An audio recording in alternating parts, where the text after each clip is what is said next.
Assalamualaikum warahmatullahi wabarakatuh.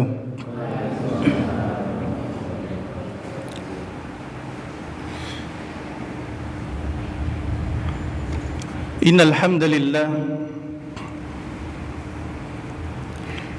nahmaduhu wa nasta'inuhu wa nastaghfiruh wa na'udzu billahi min shururi anfusina wa min sayyiati a'malina. من يهده الله فلا مضل له ومن يضلل فلا هادي له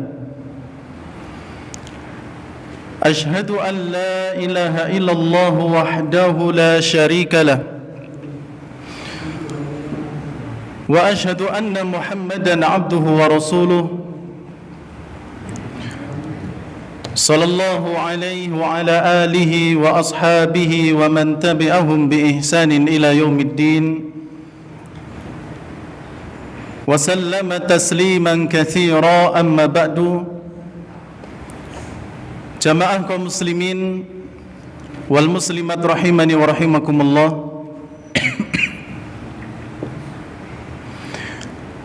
Alhamdulillah, kita bersyukur kepada Allah tabaraka wa taala yang masih banyak memberikan nikmat kepada kita, juga masih banyak memberikan kesempatan kepada kita untuk bisa beramal soleh, beribadah kepadanya untuk bekal kita nanti menuju akhirat. Oleh karena itu, jamaah yang dirahmati oleh Allah, setiap nikmat yang telah Allah berikan kepada kita, maka hendaknya kita iringi dengan rasa syukur yang lebih terhadap nikmat tersebut. Salawat serta salam semoga tercurahkan kepada suri tauladan kita, Nabi Muhammad sallallahu alaihi wa ala alihi wasallam. Kaum muslimin wal muslimat rahimani wa rahimakumullah. Pada kesempatan sore hari ini, menjelang ataupun menanti datangnya waktu berbuka, kita gunakan untuk bermajelis ilmu, untuk bersama-sama menuntut ilmu agama Allah Subhanahu wa taala.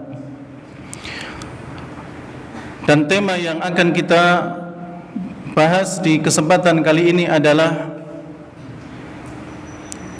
puasanya umat-umat terdahulu, puasanya umat-umat sebelum umatnya Nabi Muhammad sallallahu alaihi wa ala alihi wasallam. Jamaah yang dirahmati oleh Allah tabaraka wa taala, dari mana kita bisa mengetahui bahwa umat-umat terdahulu mereka juga berpuasa? Jawabannya adalah berdasarkan ayat yang mungkin sering kita dengar, sering kita baca, dan sering dibawakan oleh para khotib dalam kultum ataupun dalam khutbah mereka, yakni surat Al-Baqarah ayat yang ke-183. Surat Al-Baqarah ayat 183. Ini adalah ayat yang menunjukkan bahwasannya umat-umat terdahulu sebelum kita, sebelum umatnya Nabi Muhammad sallallahu alaihi wasallam, mereka juga mengerjakan puasa. Mereka juga sudah mengenal puasa. Sebagaimana mereka juga sudah pernah mengenal namanya sholat. Ya, salat juga merupakan ibadah yang sudah dikenal oleh para nabi terdahulu, sudah dikenal oleh umat terdahulu.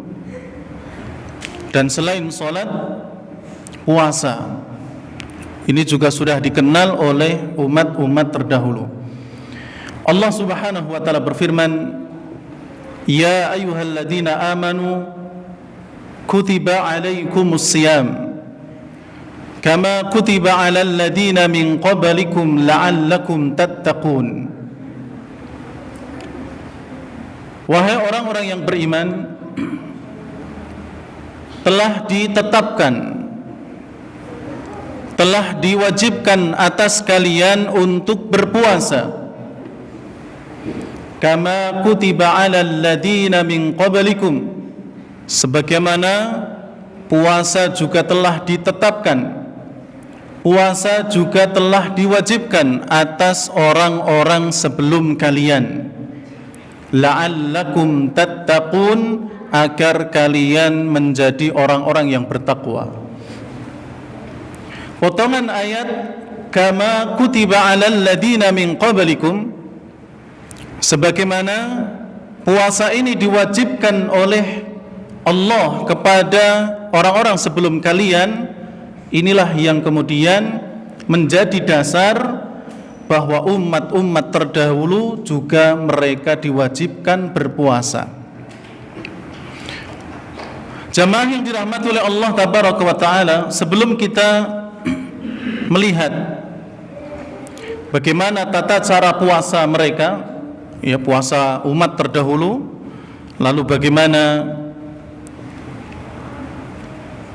mereka melaksanakannya, berapa hari, lalu kemudian apa saja yang berkaitan dengannya, kita akan lihat dulu di antara faedah ayat ini, ya, ayat yang ke-183 dari surat Al-Baqarah. Ayat ini kalau kita bedah, kita ambil faedah-faedahnya sangat banyak untuk kita dapatkan. Di antaranya adalah, jamaah yang dirahmati oleh Allah, sebelum Allah Subhanahu wa Ta'ala menyebutkan kewajiban puasa, di ayat ini Allah Subhanahu wa Ta'ala mengawalinya dengan panggilan. Ya, Allah Subhanahu wa Ta'ala mengawalinya dengan panggilan. Dan panggilan ini adalah panggilan keistimewaan, panggilan iman, panggilan khusus bagi orang-orang yang beriman. Ya, karena di dalam Al-Quran Allah terkadang memanggil secara umum dengan mengatakan ya ayyuhan nas, wahai seluruh manusia, u'budullaha, sembahlah Allah. Ya ayyuhan nas ini panggilan untuk seluruh manusia. Tapi ketika Allah berfirman ya ayyuhalladzina amanu, wahai orang-orang yang beriman, maka ini adalah panggilan khusus bagi orang-orang yang beriman. Ya, panggilan khusus bagi orang-orang yang beriman untuk memperjelas keimanan mereka. Ya, panggilan ini bertujuan untuk memperjelas keimanan mereka. Sebagaimana Allah juga mengatakan ya ayyuhalladzina kafaru, wahai orang-orang yang kafir, untuk memperjelas kekafiran mereka, untuk memperjelas jauhnya mereka dengan Allah. Tapi kalau ya ayyuhalladzina amanu, untuk memperjelas keimanan mereka dan kedekatan mereka dengan Allah Subhanahu wa Ta'ala. Ya, didahului dengan panggilan. Jamaah yang dirahmati oleh Allah Tabaraka wa Ta'ala, berdasarkan kitab yang dikarang oleh Asy-Syaikh Abu Bakar Jabir Al-Jazairi rahimahullahu ta'ala, ya, beliau juga salah satu yang menulis kitab yang terkenal, Minhajul Muslim.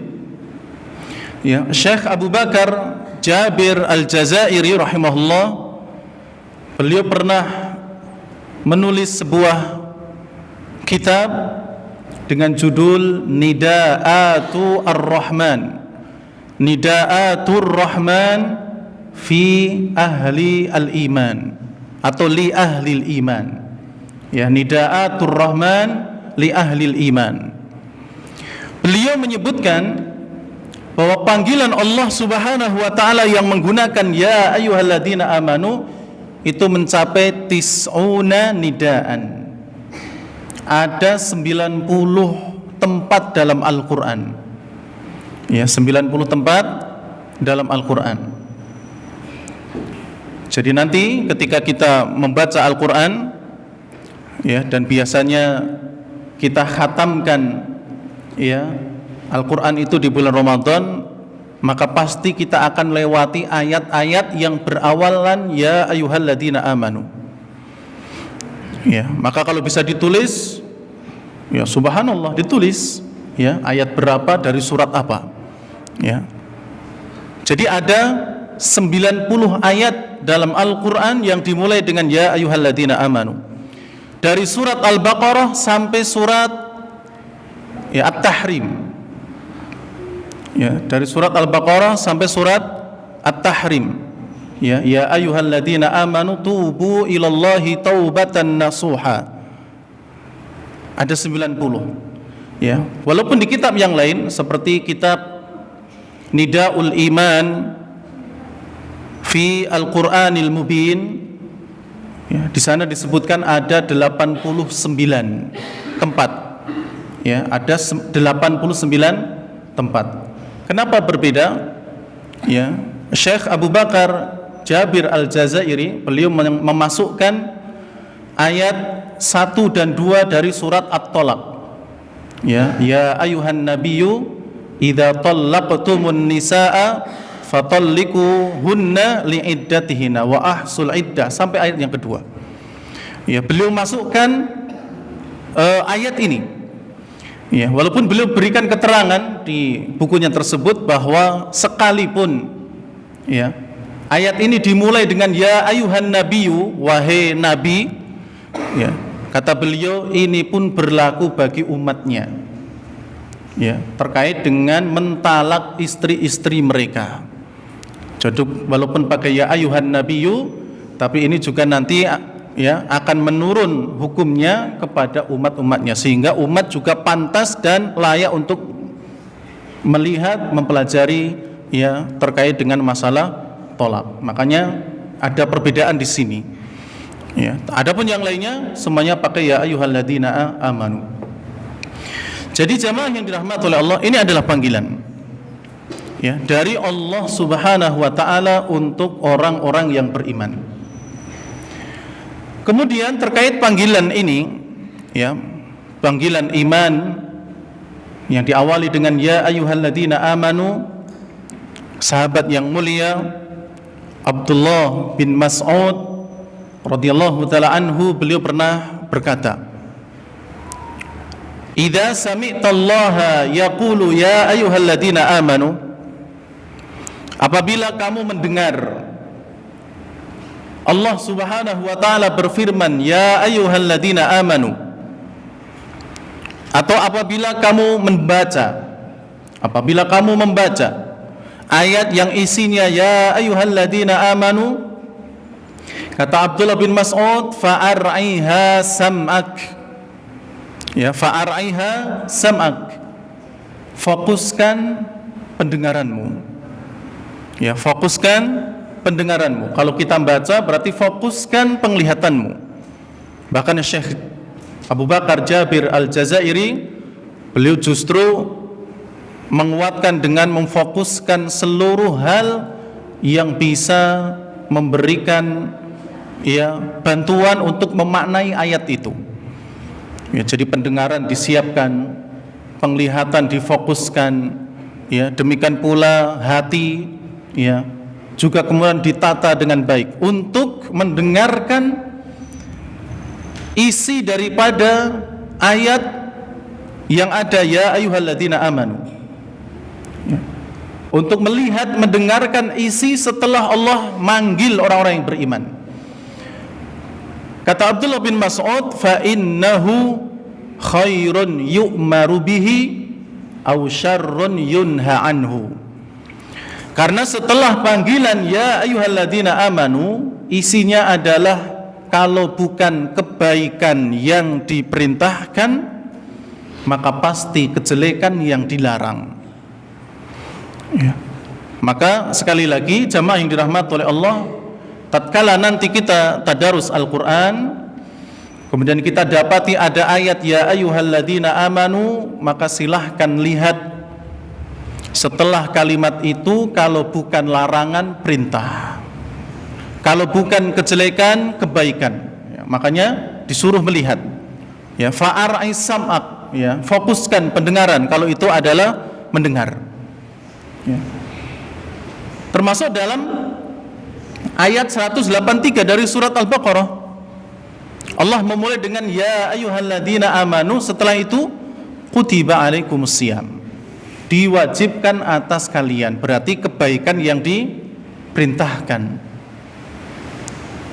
Tapi dimulai dengan ya ayyuhalladzina amanu. Atau kalau yang berisi larangan, seperti Allah berfirman ya ayyuhalladzina amanu la yaskhar qaumun min qaumin. Wahai orang-orang yang beriman, janganlah suatu kaum mengejek, mengolok-olok kaum yang lain, dan seterusnya. Atau juga firman Allah ya ayyuhalladzina amanu la tarfa'u aswatakum fawqa sautin nabi. Wahai orang-orang yang beriman, janganlah kalian mengeraskan suara-suara kalian di atas suaranya Nabi. Ya, ini larangan. Ya. Mungkin ada pertanyaan, bukankah hal itu diterapkan ketika Nabi masih hidup? Ya, ketika masih hidup tidak boleh seseorang mengeraskan suaranya di atas suara Nabi SAW. Tapi kalau Nabi sudah meninggal, sudah wafat, maka kata para ulama tidak boleh pula kalau disampaikan hadis kita lawan dengan suara yang keras. Ya, tidak memperhatikannya.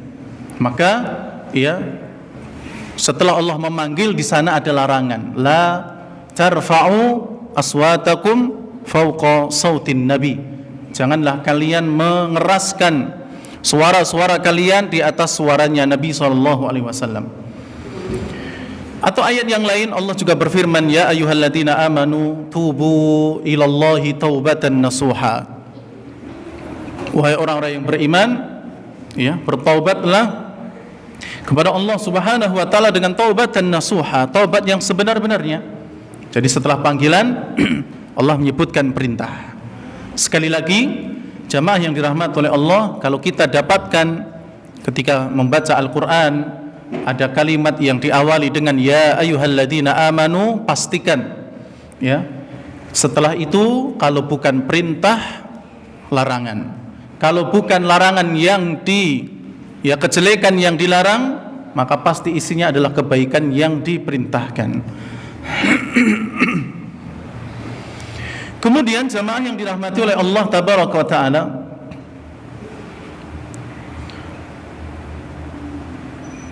faedah dari ayat ini pula adalah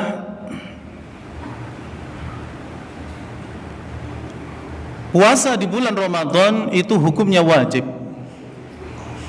Ya, puasa di bulan Ramadan itu hukumnya wajib. Ya, kutiba alaikumusiyam, ya, diwajibkan atas kalian untuk berpuasa, ditetapkan atas kalian untuk berpuasa. Kutiba maknanya adalah furidha, ya, diwajibkan. Oleh karena itu bagi mereka, ya, kaum muslimin dan juga muslimat yang tidak mendapatkan halangan untuk berpuasa, ya, ketika ada halangan untuk berpuasa maka dia wajib untuk berpuasa.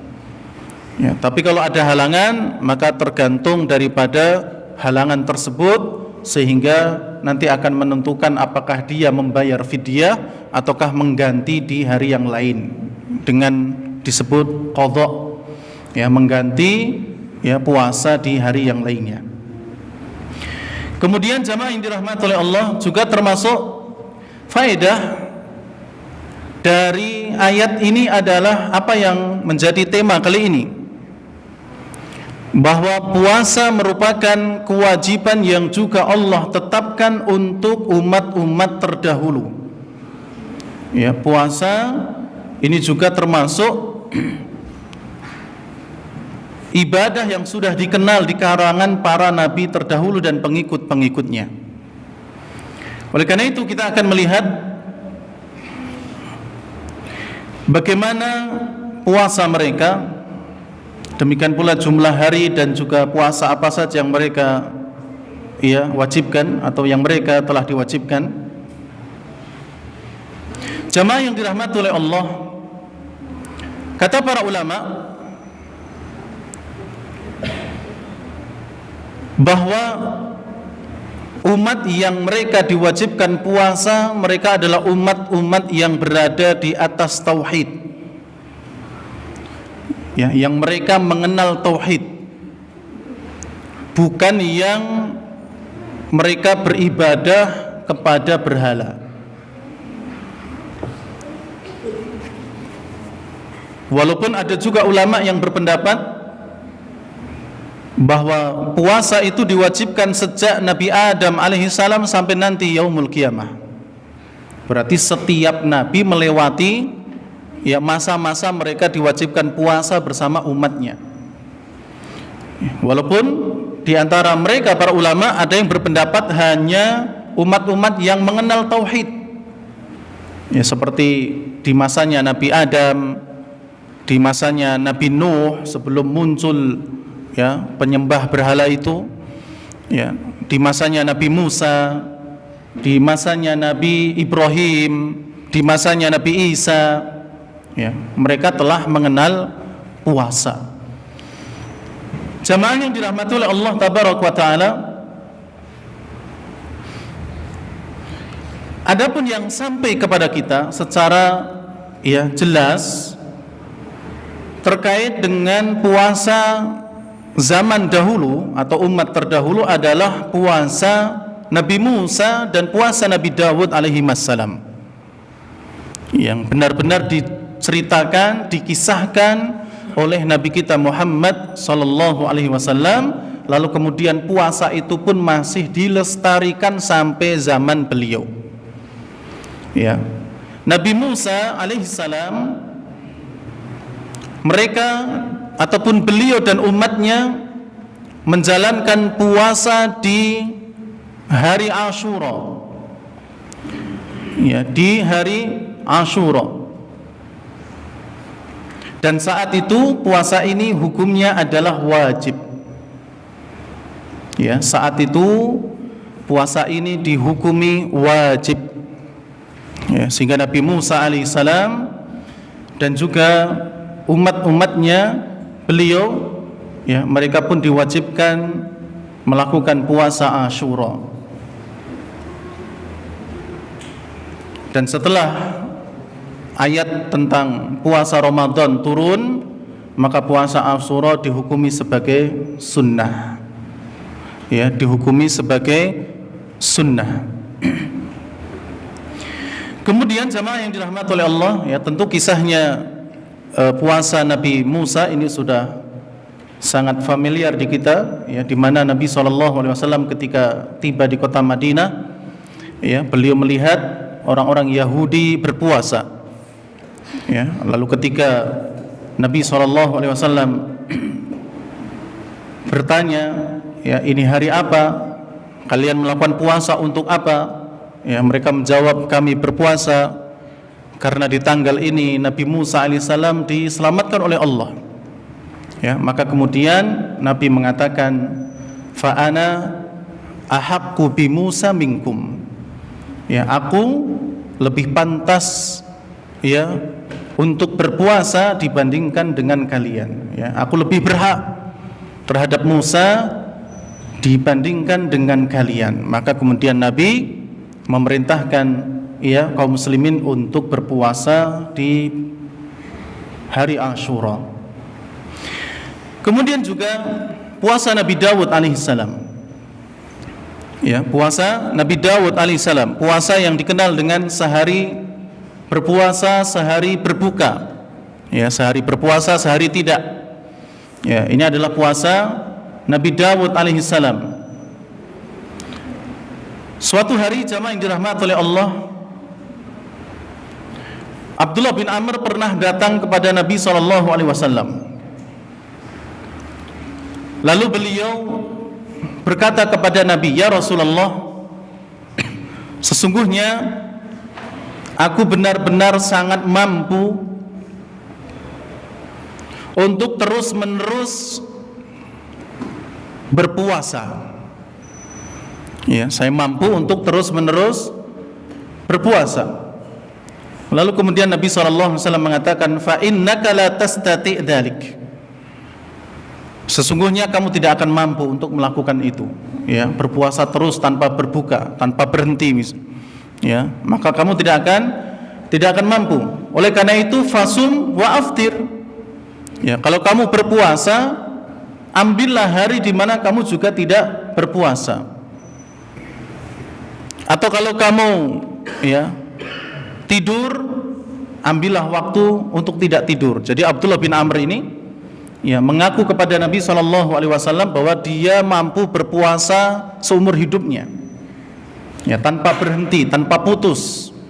Dan dia juga mengaku, aku mampu untuk tidak tidur semalaman selama hidupku, dan aku akan lakukan untuk sholat terus. Maka kata Nabi, kamu tidak akan mampu.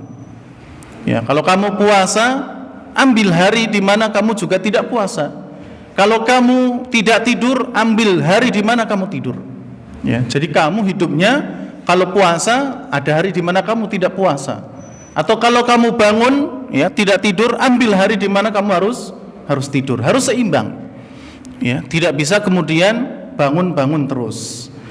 Lalu Abdullah bin Amr, beliau juga mengatakan, tapi aku mampu wahai Rasulullah. Ya, tapi aku mampu wahai Rasulullah. Lalu kemudian Nabi menyarankan tidak. Ya, kalau memang kamu ngotot, maka berpuasalah sehari, seharinya tidak. Besoknya lagi berpuasa, seharinya tidak. Lagi puasa, seharinya tidak. Dan itu adalah puasa Nabiullah Dawud. Ya, puasa Nabiullah Dawud. Lalu kemudian Abdullah bin Amr tetap mengatakan, tapi aku mampu untuk melakukan lebih daripada itu. Ya, kata Nabi SAW, la afdalu min dalik. Tidak ada puasa yang lebih afdal, puasa sunnah yang afdal dibandingkan puasa Nabi Dawud alaihissalam. Ya, jadi puasa Nabi Dawud, sehari puasa, sehari tidak, sehari puasa, sehari tidak, terus dilakukan. Ini yang paling afdal. Ya, ini yang paling afdal. Makanya dalam riwayat yang lain Nabi mengatakan, afdalus siyami ba'da Ramadan. Ya, seutama-utama puasa setelah puasa Ramadan adalah siyamu Dawud. Ya, puasa Nabi Dawud alaihissalam. Ya, sehari puasa, sehari tidak. Kemudian jamaah yang dirahmati oleh Allah tabaraka wa taala, jadi ini diantara riwayat yang menunjukkan puasa para nabi terdahulu. Ya, puasa umat dahulu, di mana mereka diwajibkan untuk puasa Asyura. Ada juga yang mereka diwajibkan untuk, ya, puasa sebagaimana puasanya Nabi Dawud alaihissalam.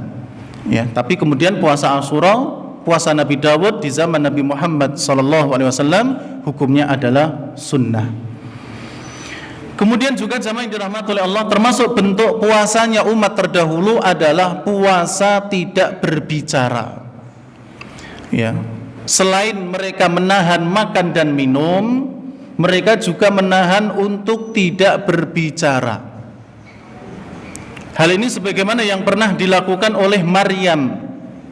Ya, Maryam radhiyallahu taala anha, seorang wanita yang salehah yang dipilih oleh Allah Subhanahu wa taala rahimnya bagi seorang bayi yang nantinya akan menjadi nabi, yaitu Nabi Isa alaihissalam. Beliau pernah berpuasa untuk tidak berbicara. Ya, tidak makan, tidak minum, kemudian tidak berbicara. Ya, dan ini tentu kalau di zaman kita berat. Andaikan apa? puasa juga dibarengi dengan tidak boleh berbicara. Ya, karena untuk menahan makan dan minum saja sangat susah ataupun berat, bagaimana kalau ditambahi dengan juga tidak boleh berbicara, walaupun perbicaranya baik. Ya, tapi ini termasuk puasa zaman dahulu. Dan itu disebutkan oleh Allah di dalam surat Maryam ayat 26. Ya, surat Maryam ayat 26. Nanti bisa dilihat ya, percakapan Maryam, di antaranya Maryam mengatakan inni nadartu lirrahmani sauma. Ya, inni nadartu lirrahmani sauma. Sesungguhnya aku bernadar kepada Ar-Rahman, yaitu kepada Allah, untuk berpuasa. Kata Anas bin Malik, bentuk puasanya adalah diam. Ya, bentuk puasanya Maryam yang dimaksud dalam ayat ini diam, tidak berbicara. Makanya kelanjutan potongan ayat adalah falan ukallima al-yauma insiya. Aku tidak akan, ya, sekali-kali aku tidak akan berbicara dengan seorang manusia pun pada hari ini. Ya, surat Maryam ayat yang ke-26. Jadi jamaah yang dirahmati oleh Allah, ini bentuk puasa ya orang-orang terdahulu, ya, diantaranya adalah mereka juga menahan untuk tidak berbicara. Kemudian jamaah yang dirahmati oleh Allah tabaraka wa taala, para ulama juga menyampaikan bahwa umat-umat terdahulu puasa yang diwajibkan adalah puasa Ramadan. Ya. Jadi Ramadan juga sudah dikenal di umat terdahulu. Ada juga yang mengatakan yang diwajibkan puasa atas umat terdahulu adalah 3 hari di setiap bulannya. Ya, 3 hari di setiap bulannya. Puasa 3 hari di setiap bulannya wajib di zaman dahulu. Ya, wajib untuk umat-umat terdahulu. Jadi setiap bulan mereka ambil 3 hari untuk berpuasa. Ya, mereka ambil untuk berpuasa.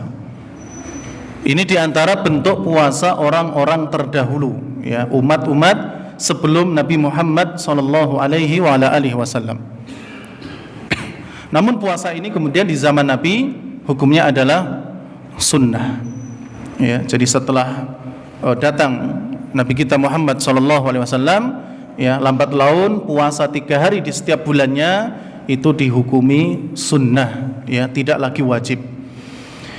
Kemudian jamaah yang dirahmati oleh Allah, para ulama juga menyebutkan bahwa ya, puasa orang-orang terdahulu itu sampai 40 hari. Ya, bahkan ada yang 50 hari. Ya, 40 hari ataupun 50 hari. Ya, puasa mereka. Dan ini tentu lebih banyak dibandingkan dengan kita.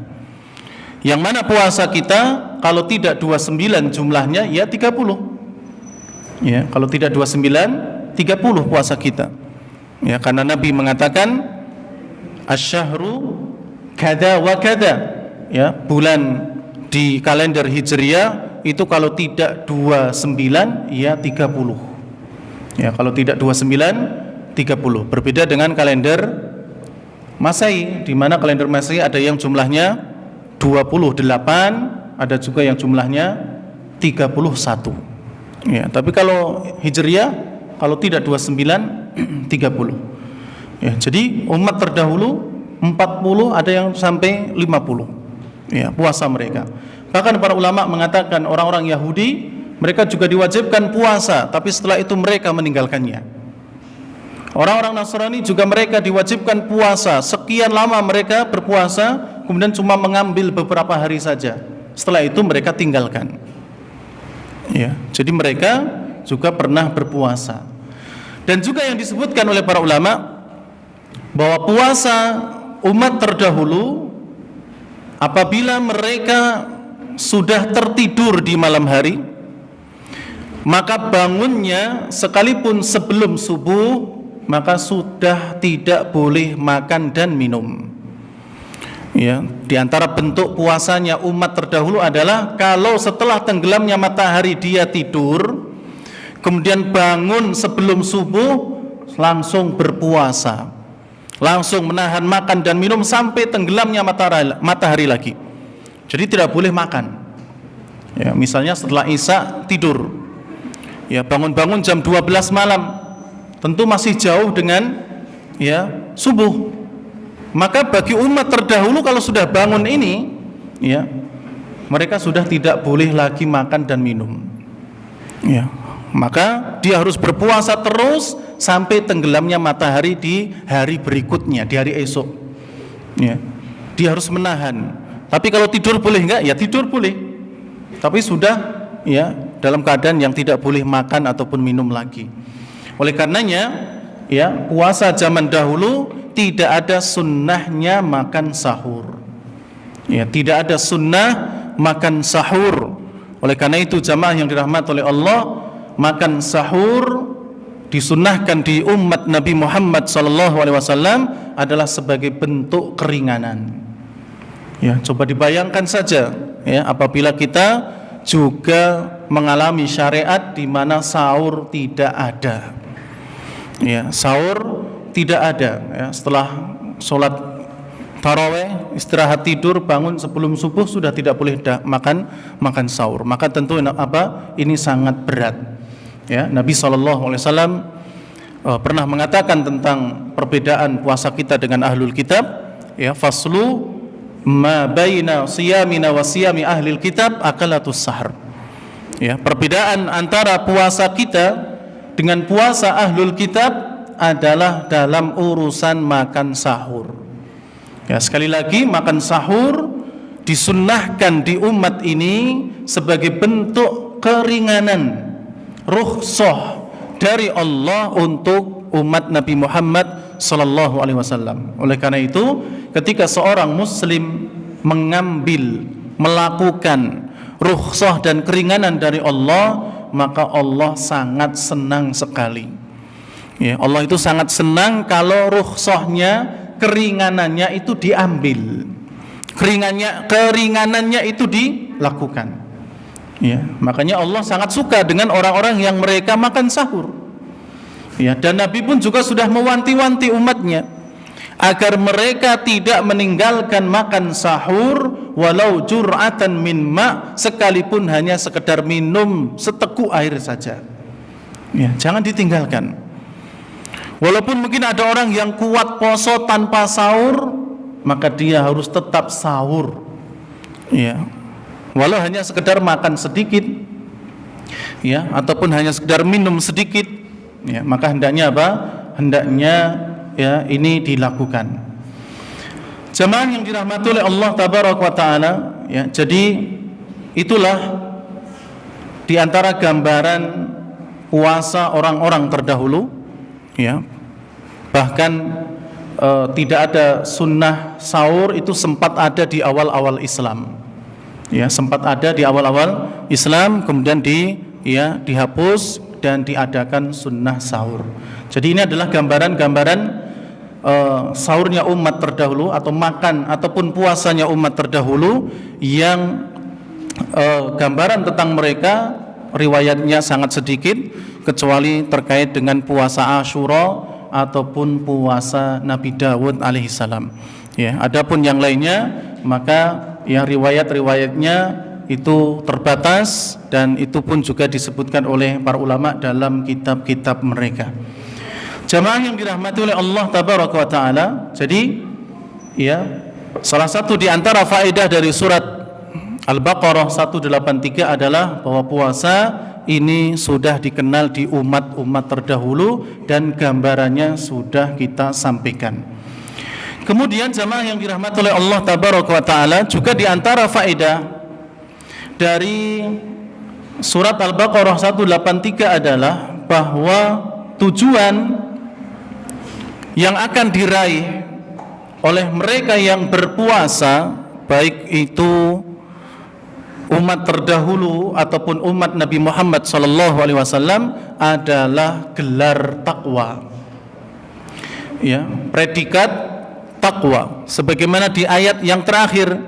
Ya, ujung ayat ini adalah la'allakum tattaqun, agar kalian menjadi orang-orang yang bertakwa.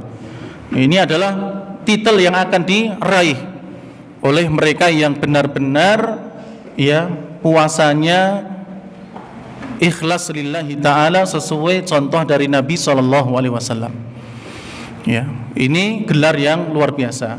Oleh karena itu, kalau boleh dikatakan, kalau Ramadan ini sebuah universitas, Ramadan ini sebuah sekolahan, sebuah pendidikan, maka di antara mata pelajarannya atau mata kuliahnya adalah puasa. Puasa, sholat tarawih, sedekah, infak. Lalu kemudian setelah mereka lulus, maka gelar yang akan mereka sandang adalah gelar taqwa. Dan gelar ini adalah gelar yang luar biasa, gelar yang termulia di sisi Allah Subhanahu wa taala. Allah berfirman, "Inna akramakum indallahi atqakum." Sesungguhnya orang yang paling mulia di sisi Allah di antara kalian adalah yang paling bertakwa. Yang paling bertakwa. Kemudian jamaah yang dirahmati oleh Allah tabaraka wa taala, oleh karena itu karena puasa ini juga sudah dikenal oleh umat-umat terdahulu, lalu kemudian predikat yang akan mereka sandang, gelar yang akan mereka dapatkan adalah takwa, maka takwa ini pun wasiat. Takwa adalah wasiat Allah untuk umat-umat terdahulu dan umat Nabi Muhammad SAW. Jadi Allah sudah berpesan, mengingatkan bahwa takwa ini merupakan wasiatnya untuk orang-orang terdahulu, wa iyyakum, dan juga untuk kalian, anittaqullah, agar kalian bertakwa kepada Allah Subhanahu wa taala. Dan kalau kita membahas keutamaan takwa, tentu sangat banyak sekali. Jamaah yang dirahmati oleh Allah tabaraka wa taala, termasuk faedah yang dapat kita ambil dari surat Al-Baqarah 183 adalah siapa yang mau melakukan ibadah puasa di bulan Ramadan, maka berarti dia telah membuktikan keimanannya. Siapa yang berpuasa pada bulan Ramadan, berarti dia telah membuktikan keimanannya. Karena jamaah yang dirahmati oleh Allah, di ayat ini Allah menggabungkan antara iman dengan puasa. Ya ayyuhalladzina amanu kutiba alaikumusiyam. Allah gandengkan iman dengan puasa. Maka siapa yang berpuasa berarti dia telah membuktikan keimanannya. Dan memang orang yang berpuasa harus didasari dengan iman. Orang yang berpuasa harus didasari dengan iman. Walaupun iman ini juga harus sebagai dasar dalam semua ibadah. Karena iman ini termasuk salah satu syarat sahnya amal. Kalau kita ingin amal kita statusnya jadi amal soleh, amal kita ini amal yang diterima oleh Allah, salah satu syaratnya adalah iman. Selain ikhlas dan juga mutaba'ah, mengikuti praktek contoh dari Nabi SAW. Tiga hal ini harus ada. Tiga hal ini harus ada dalam setiap ibadah, termasuk ibadah puasa. Karena satu saja tidak ada, ini akan rugi. Orang beramal dengan ikhlas sesuai tuntunan Nabi, tapi kemudian dia tidak beriman, maka dia akan masuk ke dalam firman Allah, wa qadimna ila ma amilu min amalin faja'alnahu haba'an mansura. Nanti di hari kiamat amalan mereka akan dijadikan sebagai debu yang berterbangan. Kalau ada orang yang beriman, dia beramal sesuai tuntunan Nabi, tapi kalau tidak ikhlas juga rugi. Karena wa ma umiru illa liya'budullaha mukhlishina lahuddin. Kita diperintahkan untuk ikhlas dalam setiap amal. Atau yang terakhir, orang beriman kemudian dia melakukan amal ikhlas karena Allah tapi tidak mutaba'ah. Dia masuk pada sabda Nabi, man amila amalan laisa alaihi amruna fahuwa raddun. Oleh karena itu iman sangat-sangat erat sekali dengan yang namanya puasa. Ya, karena Nabi sering mengkaitkan iman dengan puasa sebagaimana dalam sabdanya, man shoma ramadhana imanan wahtisaban ghufira lahu ma taqaddama min dzambi. Ya, barang siapa yang berpuasa pada bulan Ramadan dengan penuh iman, mengharap pahala dari Allah, dosa-dosanya yang telah berlalu akan diampuni. Jadi Nabi juga mengkaitkan antara iman dengan puasa. Kemudian juga yang terakhir, jamaah yang dirahmati oleh Allah, terkait faedah yang dapat kita ambil dari surat Al-Baqarah 183 adalah bahwa orang yang berpuasa berarti dia telah menjawab panggilan Allah Subhanahu wa taala. Ya, orang yang berpuasa berarti telah menjawab panggilan Allah. Maka orang-orang yang memenuhi panggilan Allah, mereka adalah orang-orang yang beriman. Jamaah yang dirahmati oleh Allah Tabaraka wa taala, mungkin demikian apa yang bisa kita sampaikan pada kesempatan sore hari ini. Dan waktu yang tersisa bisa kita gunakan untuk memperbanyak doa kepada Allah, karena doa orang yang berpuasa sejak dia berpuasa sampai dia berbuka adalah mustajab, dan juga nanti ketika berbuka pun juga waktu yang mustajab untuk berdoa, maka hendaknya juga digunakan untuk memperbanyak doa, karena doa orang yang berpuasa ketika dia berbuka adalah mustajab, tidak ditolak oleh Allah Subhanahu wa taala. Jangan lupa sebelum makan kita mengucapkan bismillah.